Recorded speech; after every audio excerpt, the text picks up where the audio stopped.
Rooted in stillness. Imagine an old tree in late autumn, its leaves stripped away by wind, its branches bare, its form exposed. And yet, it doesn't resist the change.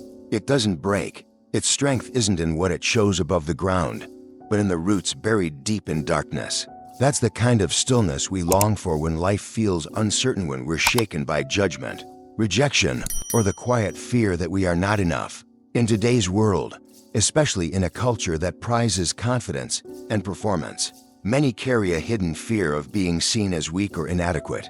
We compare, we seek approval, we rehearse ourselves for acceptance.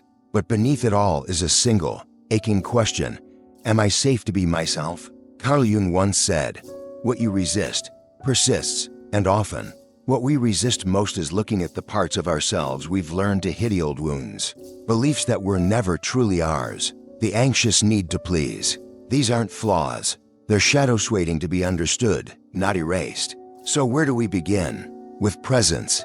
Breathe slowly, in for 4 counts, hold for 4, out for 6. Do it again and again.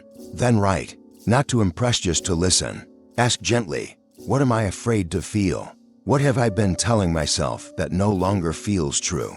Visualize that fear not as a wall, but as a door. You don't need to tear it down. You only need to turn the handle. Let's begin this journey inward toward the part of you that no wind can shake. 1. The wind only moves what isn't anchored. Picture a field of tall grass in late afternoon. The wind moves through in waves, restless, invisible, uninvited. Some blades bend easily, swept along without resistance. Others snap from the strain. But here and there stands a small tree, unmoved. It sways, but it does not fall. What makes the difference isn't what's visible above ground, it's what lies beneath. The root system. The unseen anchor. Many of us walk through life like that tall grass, easily shaken by what others think, say, or do. A sharp comment, an indifferent glance, or the feeling of being left out can send us spiraling. We may not show it on the outside, but inside, there's a subtle collapse, a quick withdrawal, a tightening of the chest, the familiar voice whispering, "See, you're not enough." This vulnerability to judgment and rejection is deeply human, especially in a society that equates worth with appearance, productivity, or status. But the root of the pain is rarely the situation itself. It's the belief we carry inside it that our value depends on being approved of, accepted, or understood. Carl Jung wrote, "The privilege of a lifetime is to become who you truly are." But that journey begins with noticing how much of who we are is shaped by fear of disapproval, fear of not being good enough, fear of being seen too clearly. These fears grow in silence. They are sustained by avoidance, and they keep us trying to control the outside world, changing ourselves so others might approve, or shrinking to avoid criticism. What would it feel like to no longer be defined by someone else's opinion? Start by pausing when something stings. Notice the discomfort without trying to fix it. Then breathe gently and intentionally. Inhale for 4, hold for 4, exhale for 6. Repeat this rhythm until the urge to react softens. When the mind grows quiet, ask, what part of me is hurting? Or what am I afraid this means about me? Write it down without filtering. You're not solving anything, you're seeing it. And that seeing begins to shift the weight. Visualize your fear or insecurity not as a threat, but as a small root in dry soil, waiting for attention. Your job isn't to yank it out, but to nourish it with truth. Nothing outside you can define you unless you hand it the power. The wind will always blow. The world will always move. But you are not grass. You are rooted. But to understand why we're so easily shaken, we have to look deeper into the parts of ourselves we've learned to hide. 2. Light in the undergrowth. Imagine walking through a dense forest just before sunrise. The ground is damp, the air heavy with silence. Around you, everything is shadow thick, layered, still. You don't know what's there yet, only that something is. Then, slowly, the light begins to touch the edges. Shapes emerge. What once felt threatening is just a tangle of roots, a fallen branch. The natural chaos of things not yet seen clearly. This is what happens when we begin to turn inward. Many people carry a quiet fear of their own inner world. Not in obvious ways, but in subtle patterns overworked to stay distracted, deflecting compliments, feeling uneasy in stillness. We're taught to look outside for validation, to fix things on the surface, to stay positive. But what if the unease isn't something to fix, but something to meet? Carl Jung wrote, "One does not become enlightened by imagining figures of light, but by making the darkness conscious." In other words, healing begins not by avoiding our pain, but by understanding it. The parts of ourselves we judge or hide, our insecurity, our jealousy, our fear of failure, disappear because we ignore them.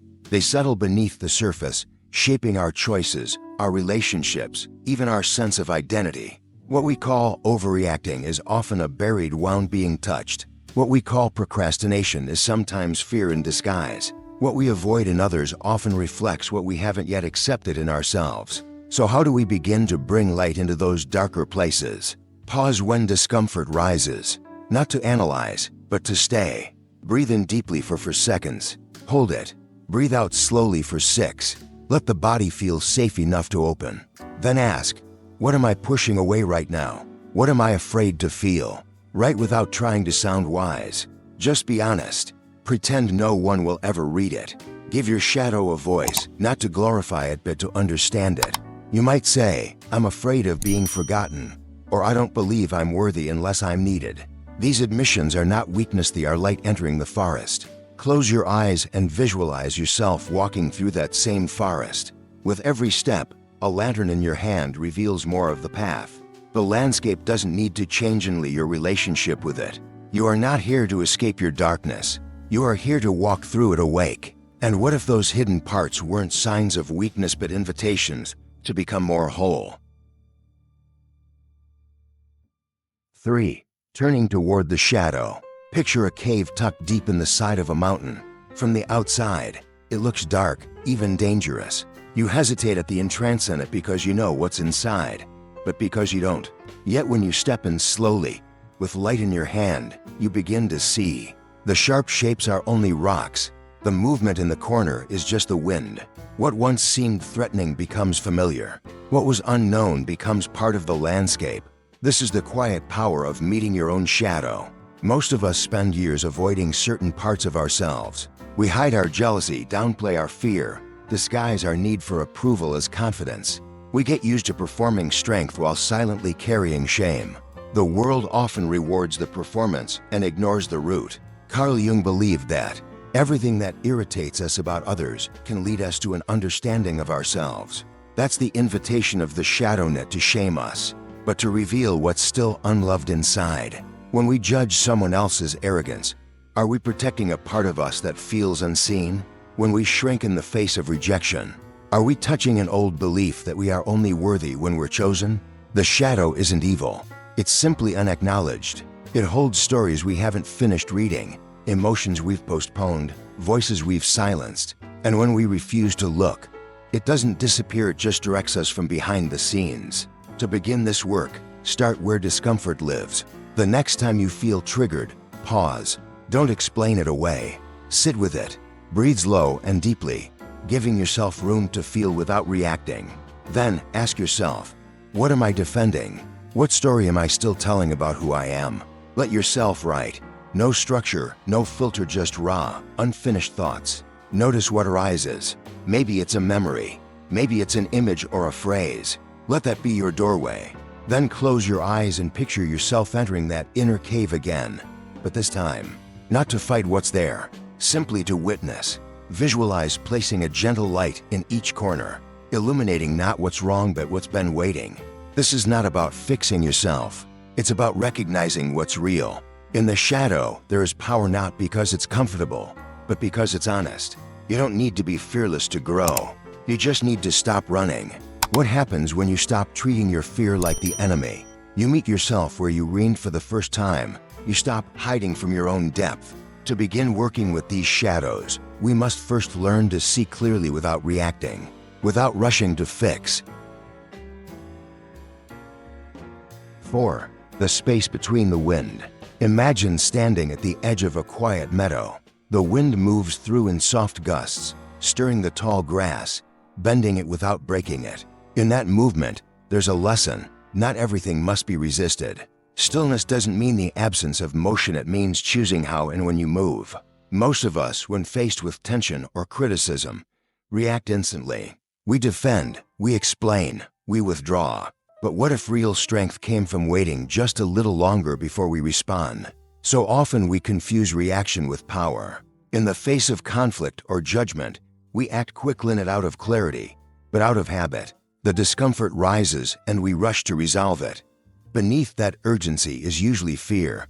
Fear of being misunderstood, of losing control, of appearing weak. We react because silence feels unsafe. We speak because we're afraid to be still. Carl Jung taught, even a happy life cannot be without a measure of darkness. And the word happy would lose its meaning if it were not balanced by sadness. In the same way, balance in our responses requires space, emotional, mental, and spiritual. When we can observe what's happening inside us without immediately acting on it, we reclaim our authority. Being the observer doesn't mean becoming detached or numb. It means making room. It means allowing a pause to unfold between what happens and how we respond.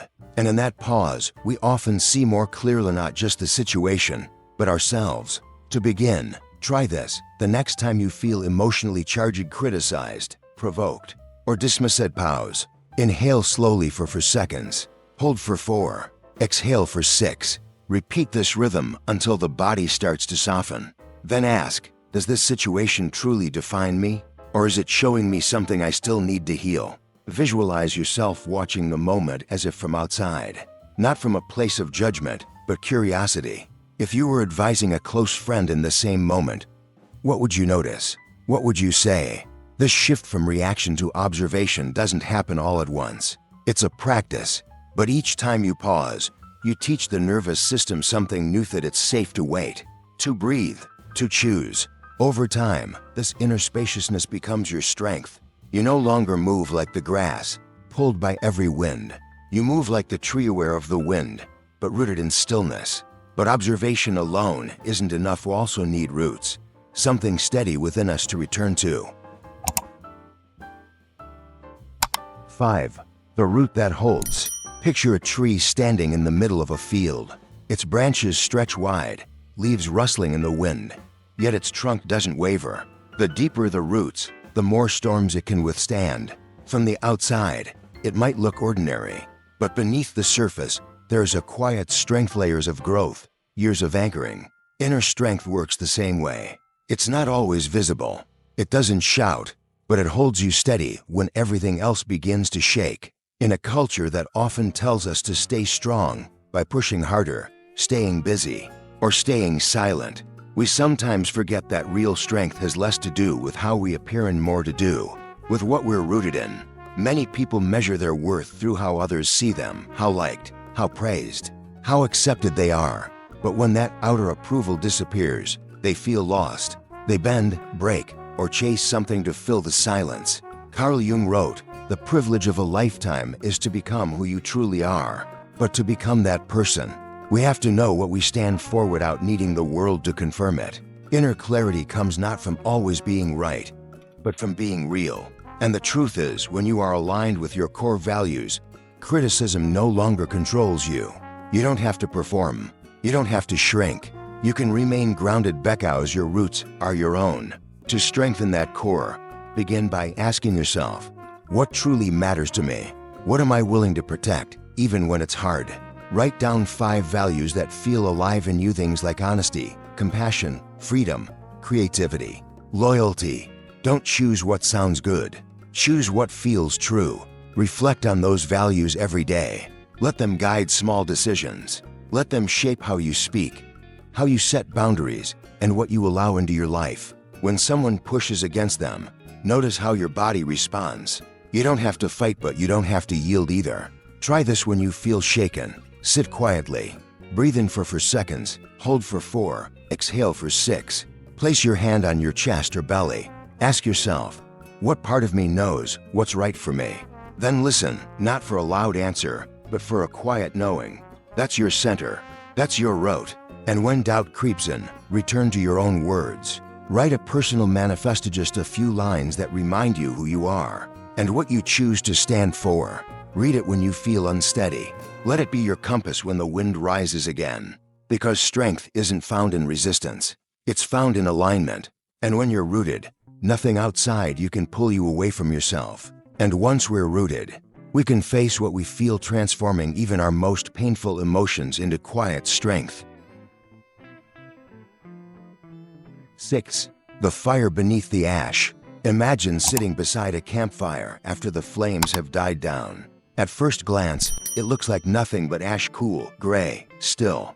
But if you stir it gently, you'll find something deeper, glowing embers, heat that remains, the quiet energy of something not yet gone. Our emotions work this way too. What we try to cover up or suppress doesn't vanish. It smolders beneath the surface, waiting for the right moment or the wrong one to rise again. So many of us are taught to keep our emotions in check. Anger is too much, sadness is weak, fear is something to hide.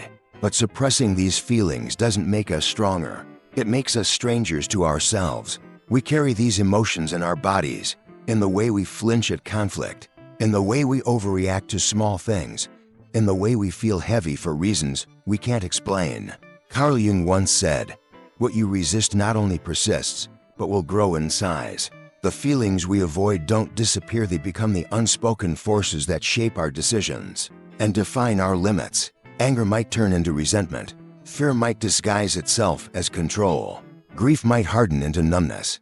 But if we dare to truly feel those emotions, they can become something else entirely: insight, energy, clarity. The shift begins with permission, not to indulge every feeling, but to honor it, to see each one as a message. Ask yourself, what is this emotion trying to tell me? What boundary has been crossed? What belief is holding me back? When a strong emotion shows up, don't rush to manage it. First, pause. Find a quiet space. Breathe in for 4 seconds, hold, then exhale for 6. Feel where the emotion lives in your body. Is it tight in your throat? Heavy in your chest? Numb in your limbs? Stay with it. Let it speak. Then write. Not to explain, but to reveal. You might begin with, "I feel angry because," or "I feel afraid that." Keep going. Let it be messy. Let it be real. Next, try visualizing that emotion. Picture it as color, shape, or movement. Ask, what does it need? What is it asking me to notice? Sometimes, all it wants is acknowledgement. Sometimes, it offers a memory, a truth, a release. And when you're ready, gently shift the image. Imagine the emotion changing red, softening into gold, tension dissolving into breath, the ash falling away to reveal something glowing underneath.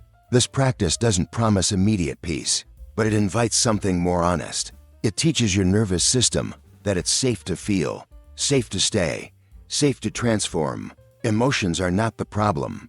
Disconnection is. And the more we welcome what rises within us, the less we fear our own fire. Because, in the end, the journey isn't about becoming someone new, it's about coming home to who you've always been.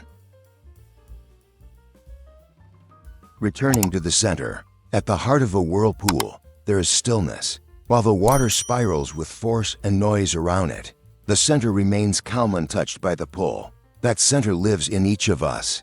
But when life feels chaotic, when people's opinions, the pace of the world, and our own fears start spinning, we forget it's there. We try to control the current instead of anchoring ourselves to that quiet place inside. It's easy to believe that peace comes when the noise stops. But the deeper truth is, inner strength means being steady even when it doesn't.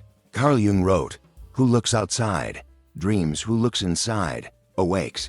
So much of our anxiety, comparison, and self-doubt arises when we're looking outward to define who we are. We chase approval, avoid judgment, strive to meet expectations that were never truly ours. But real clarity begins the moment we stop running and ask, what part of me is I trying to avoid?